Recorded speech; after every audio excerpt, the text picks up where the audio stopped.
आज हम natural versus human causes of climate change को समझेंगे। सबसे पहले समझते हैं कि क्लाइमेट चेंज क्या है।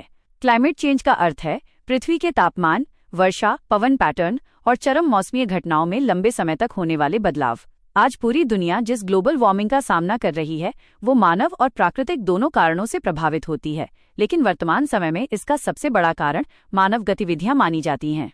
अब बात करते हैं नेचुरल कॉजेज यानी प्राकृतिक कारणों की। पहला कारण है सोलर वेरिएशंस। सूर्य से आने वाली ऊर्जा में बदलाव पृथ्वी के तापमान को प्रभावित कर सकता है। दूसरा है वॉल्केनिक इरप्शंस यानी ज्वालामुखी विस्फोट।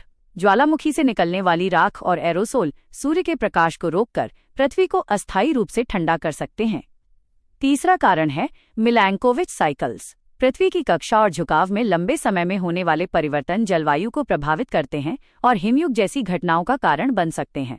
चौथा कारण है एल नीनो और ला नीना जैसी महासागरीय घटनाएं जो वर्षा, तापमान और सूखे की स्थितियों को प्रभावित करती हैं। अब देखते हैं ह्यूमन कॉजेज यानी मानव जनित कारण।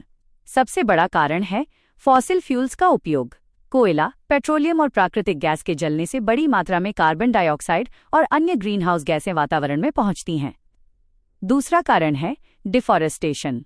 जंगल कार्बन को अवशोषित करते हैं, लेकिन वनों की कटाई से यह क्षमता कम हो जाती है। तीसरा कारण है इंडस्ट्रियल एक्टिविटीज। सीमेंट, स्टील और विनिर्माण उद्योग बड़ी मात्रा में उत्सर्जन करते हैं। चौथा कारण है एग्रीकल्चर। पशुपालन से मीथेन और उर्वरकों से नाइट्रस ऑक्साइड निकलती है। इसके अलावा अर्बनाइजेशन और खराब वेस्ट मैनेजमेंट भी जलवायु परिवर्तन को तेज करते हैं।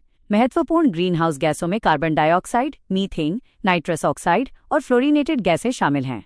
भारत ने इस चुनौती से निपटने के लिए national action plan on climate change, green India mission, national solar mission, national mission for sustainable agriculture तथा नेट जीरो 2070 लक्ष्य जैसे कदम उठाए हैं।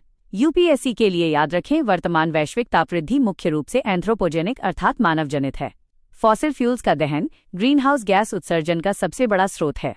अंत में प्राकृतिक कारक हजारों वर्षों से जलवायु को प्रभावित करते रहे हैं, लेकिन आज की तेज ग्लोबल वार्मिंग का प्रमुख कारण मानव गतिविधियां हैं। इसलिए स्वच्छ ऊर्जा, वन संरक्षण, सतत विकास और उत्सर्जन में कमी ही जलवायु परिवर्तन से निपटने का सबसे प्रभावी मार्ग है। धन्यवाद।